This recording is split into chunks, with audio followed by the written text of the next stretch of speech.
Nós vamos trabalhar neste vídeo com o tema Vencendo o Medo de Vencer. E você que está me ouvindo pode perguntar, será que isso existe? Será que existe alguém que tenha medo de vencer? E eu diria que sim. Às vezes não conscientemente, às vezes não propositalmente, mas muitas pessoas têm medo de vencer. E esse medo de vencer é dado muitas vezes pelo que ocorreu na infância. Uma infância difícil, que pode ter ocorrido para uns e não para outros. Uma primeira infância entrando na escola também difícil, uma escola às vezes punitiva. Às vezes uma escola onde você é muito punido por não ser o primeiro da classe. Às vezes pais determinados e exigentes em cima dos filhos.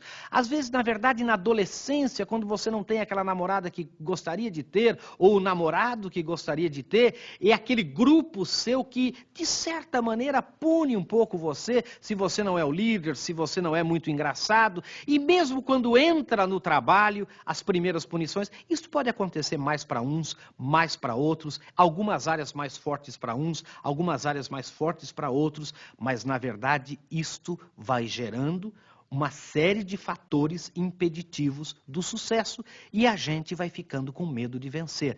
E a gente começa a ter atitudes e comportamentos que nos levam em direção oposta ao sucesso. Daí o tema deste vídeo, Vencendo o Medo de Vencer. E nessa caminhada para vencer o medo de vencer, várias são as atitudes e vários são os comportamentos que nós temos que ter. Comportamentos, na verdade, que são impeditivos do sucesso e comportamentos que nos levam ao sucesso. É preciso analisar esses dois tipos de atitudes e comportamentos. Nós vamos ver em seguida os fatores impeditivos do sucesso. Os fatores impeditivos do sucesso são aqueles que fazem com que a gente tenha medo de vencer. Fazem com que a gente vá em direção oposta ao sucesso. E o primeiro deles é a negatividade. Minha gente, vocês não imaginam o que um espírito negativo é capaz de fazer contra nós próprios. Há pessoas extremamente negativas. Às vezes também são negativas inconscientemente. Às vezes não é porque queiram ser negativas, mas são aquelas pessoas que quando conversam com você, você sente que elas parecem que tiram a sua energia, tiram de você aquilo que você tem, tiram você do prumo, tiram você da situação certa. São aquelas pessoas que, na verdade, quando falam, vamos fazer um piquenique, só ocorre para elas a chuva. São aquelas pessoas que, na verdade, quando conversam sobre crime, roubo, desgraça, doença, o câncer, essa coisa toda. São pessoas que têm prazer em ler os jornais, que são verdadeiros rios de sangue, em assistir os jornais pela televisão, que são verdadeiros banhos de sangue. Na verdade, essas pessoas têm que tomar cuidado. Por quê? Porque essa negatividade, essa exposição demasiada à negatividade, introjeta nelas também a negatividade. E elas começam a ver a culpa onde não há culpa. Elas começam a achar que todo mundo é culpado até que prove inocência, ao invés de ter a atitude sadia, sã, de achar que todo mundo é inocente até que se prove a culpa. Na verdade, essas pessoas negativas são pessoas que trabalham contra si próprias.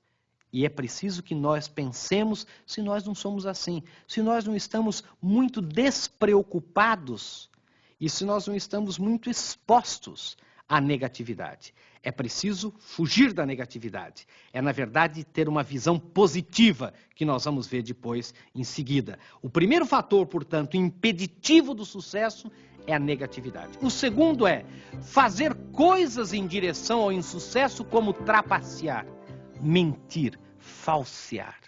Como tem gente que faz isso? Às vezes é um pouco da lei do Gerson. Eu quero levar vantagem agora, imediata, já, e eu minto, e eu trapaceio, e eu falseio com a verdade, e as pessoas percebem.